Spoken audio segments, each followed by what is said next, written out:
자, 지금부터 실과 수업을 시작하도록 하겠습니다.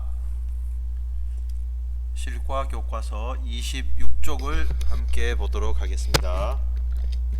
이번 26쪽부터는 2단원입니다. 생활 속 친환경 농업.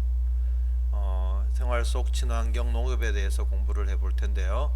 친환경 미래 농업, 생활 속의 농업 체험, 여기에 대해서 공부를 하도록 하겠습니다. 밑에 같이 한번 읽어보겠습니다. 랑랑별 여행과 함께하는 친환경 농업.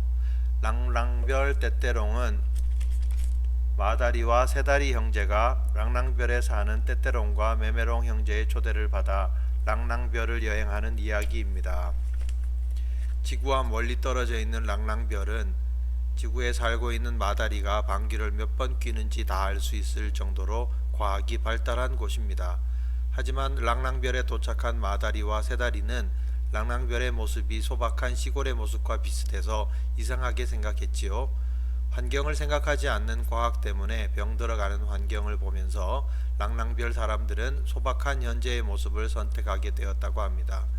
무작정 생산을 늘리는 데에만 중점을 두고 안전한 먹을거리나 환경 문제를 소홀히 한다면 미래에도 우리들이 잘 살 수 있을지 생각해 봅시다. 이렇게 돼 있어요. 이번 단어는 친환경 농업이지만 사실은 환경과 관련되어 있는 것들이 더 이렇게 많이 다루어질 정도로 중요한 내용이죠. 다 같이 랑랑별 여행에 대해서 한번 동영상을 보도록 합시다. 랑랑별 여행과 함께하는 친환경 농업. 흰둥아, 난 떼떼롱이라고 해. 목줄도 없고 들과 산에서 마음껏 달릴 수 있는 랑랑별로 오지 않을래? 그런 곳이 있다면 당장 가고 싶어. 별은 하늘에 있는데 어떻게 갈 수 있어? 날개가 나오는 법을 알려줄게. 앞발을 들고 그 자리에서 깡충깡충 뛰며 날개야 나온나, 날개야 나온나, 이렇게 하루 5번씩 열흘만 하면 돼. 날개야 나온나, 날개야 나온나, 날개야 나온나, 날개야 나온나, 날개야 나온나. 흰둥아, 이제 준비가 되었구나. 그럼 어서 날아오렴. 흰둥아, 나도 데리고 가줘. 이곳에서 농약 먹기 싫어. 흰둥아, 나도 데리고 가줘. 이곳은 공기가 너무 오염되어서 힘들어. 흰둥아, 나도 데리고 가줘. 싱싱한 풀이 넓게 펼쳐진 랑랑별에서 뛰어놀고 싶어. 흰둥아, 우리들도 데려가줘. 맑은 물맛을 느껴보고 싶어. 흰둥아, 우리들도 같이 가게 해줘. 떼떼롱과 메메롱을 보고 싶어. 랑랑별에 온 것을 환영해. 초대해줘서 고마워. 잘 왔어, 친구들아. 그럼 우리 신나게 놀아볼까? 떼떼롱, 메메롱, 밥 먹자. 과학기술이 발달한 랑랑별에서 호롱불을 켜고 밥 먹는 게 이상해. 500년 전에는 지구보다 훨씬 과학기술이 발전했었대. 넓은 들판에서는 사람을 닮은 로봇이 대신 일을 했었고, 과일은 유전자 조작을 해서 주렁주렁 열리게 했었대.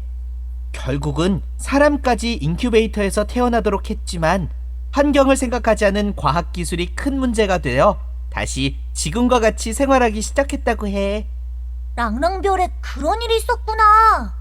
우리 지구도 환경을 생각하지 않는다면 그렇게 될 수 있겠네. 지구가 랑랑별과 같은 일을 겪지 않으려면 어떻게 해야 할까요? 랑랑별이 겪었을 일을 생각해보며 생활 속 친환경 농업에 대하여 알아보아요. 네, 이렇게 생활 속 친환경 농업에 대해서 생각해 보도록 하겠습니다. 다음 교과서 넘겨보면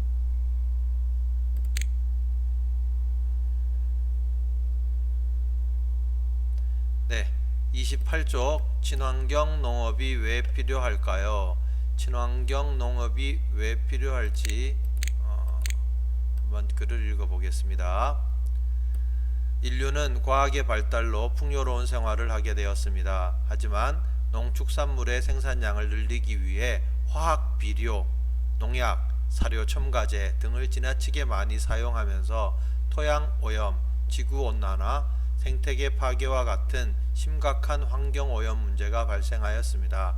이러한 환경에서 생산된 농축산물은 인간의 건강까지 위협하고 있습니다. 최근에는 이러한 문제를 해결하기 위해 자연의 자원을 이용하여 농축산물의 생산량을 늘리면서도 안전한 먹을거리를 제공하는 지속 가능한 발전을 위한 움직임이 나타나고 있습니다. 환경 오염을 줄이고 지속 가능한 발전을 위하여 친환경 농업이 무엇보다도 필요합니다. 여러분들도 혹시 이런 과학기술의 발달로 풍요로운 생활을 하고 있지만 여러가지 심각한 문제가 발생하는 것을 직접 이렇게 경험한 적이 있나요? 예를 들면 예전에는 그런 아토피 같은 것들이 많이 없었는데 지금은 아토피로 힘들어하고 고통받는 사람들이 예전보다 더 많이 늘어났죠. 사람들이 비료를 쓰고 농약을 쓰면서 이렇게 사람들의 병을 이겨내는 이런 저항력들이 점점 줄어들고 있는 것들을 볼 수 있죠. 이렇게 사람들이 수확량을 많이 늘리게 하고자 동물들에게도 주사를 놓기도 하고 우유를 만드는 젖소에게 또 계속 병에 걸리지 않기 위해서 약을 쓰다가 예전에는 그런 세균수가 갑자기 많아져 버리는 이런 우유를 사람들이 먹게 되는 그런 경우도 있었고, 또 색소, 어린이들이 먹으면 안 되는 이런 색소들을 식품 첨가물에 넣어서 학생들이나 어린아이들이 이렇게 고통을 겪기도 하죠. 최근 한 2-3일 전에는 중국에서 어린아이들을 위해 만든 분유가 정말 이렇게 아이들의 몸에 좋은 분유가 아니라 나쁜 분유들이 들어가서 아이들이 뇌가 갑자기 커져버리는 부작용이 나타나기도 하고 심지어 목숨을 잃은 그런 일들까지 벌어지기도 하죠. 그래서 이제는 그 앞에서 동영상에서 봤듯이 랑랑별에 나오는 것처럼 실제로 다시 우리가 원시 시대, 아주 옛날로 돌아가자, 이런 움직임들이 일어나고 있어요. 그래서 우리 친환경 농업이 그래서 중요하다 하는 것들을 배우게 되죠. 자, 그러면 친환경 그림과 같이 농사를 지었을 때 어떤 문제가 발생할까요?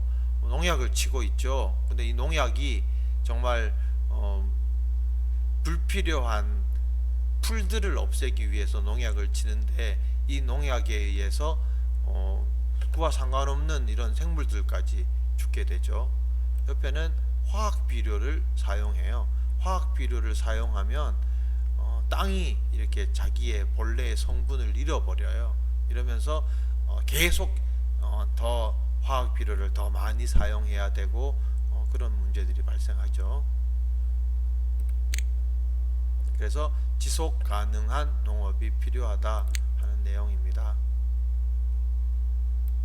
친환경 농업 실천하기.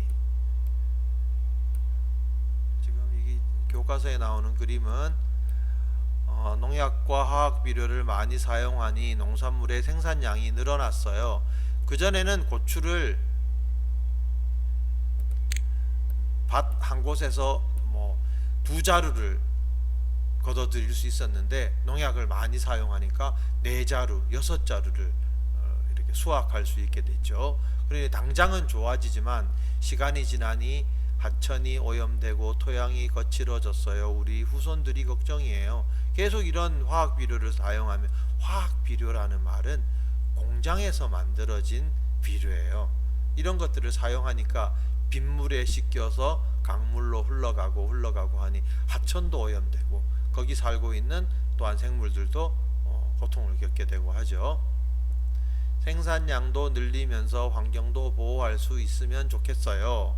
그게 바로 지속 가능한 발전을 생각하는 거죠. 어떻게 하면 생산량은 늘리고 환경을 보호할 수 있을까 하는 게 친환경 농업이죠. 환경을 생각하는 농업이라는 거죠. 친환경 농업의 역할과 중요성을 알아보아요. 500년 전에 랑랑별 사람들이 지속 가능한 발전을 생각했다면 어땠을까? 그런 것들이 이제 생각하게 되는 거죠.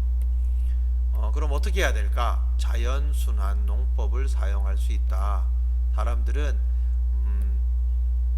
순환, 물질의 순환, 살아있는 토양, 안전한 농축산물, 건강한 인간이 자연과 함께 순환하는 그런 것들을 자연순환 농법이라 그래요. 생각해 보세요. 우리들은 이따 앞으로 이 지구상에서 60년, 70년 지금 수명이 거의 100세까지 늘어난다면 앞으로도 한참을 더 살아가야 할 여러분들이죠. 그런데 이런 건강한 음식들을 먹을 거리가 건강해야 되고 바람직한 이런 농업으로 만들어지는 곡식과 또 낙농품 이런 것들을 먹어야 해요. 자, 그림을 한번 보면 그럼 어떤 뜻이냐? 햇볕과 비로 인해서 생산되는 농작물, 과일, 옥수수, 밀 이런 것들을 가까운 곳에 사는 사람들이 그걸 먹는 거예요. 멀리 다른 나라에서 수입해 오려면 많은 약품과 보존 처리물들이 필요한데 가까이에서 생산되는 것들을 신선할 때 사람들이 먹는다는 뜻이죠. 이렇게 신선할 때 가까이에 있는 곳에서 생산되는 신선한 음식을 먹고 나면 이 사람 몸에서 나온 이 음식 찌꺼기들 이런 것들이 다시 이제 가축에게 또는 동물들의 몸속으로 들어가서 동물들의 몸속에서 나오는 배설물로 인해서 동물들의 몸속에 있는 배설물로 인해서 다시 이게 하천으로 거름으로 돌아가서 다시 이렇게 식물이 자라는 거름이 된다는 거죠. 우리가 아까 이야기했던 것처럼 화학 비료는 공장에서 나오는 것들로 만들어지지만 이런 동물의 몸속에서 나오는 배설물들은 퇴비라고 그러죠. 또는 거름이라고 하죠. 이런 것들을 잘 섞였다가 그 섞인 퇴비 속에 거름 속에 들어있는 미생물로 인해서 다시 이렇게 농사를 짓는다면 아주 건강하고 안전한 먹을거리들이 만들어진다는 거죠. 이게 29쪽까지의 내용입니다.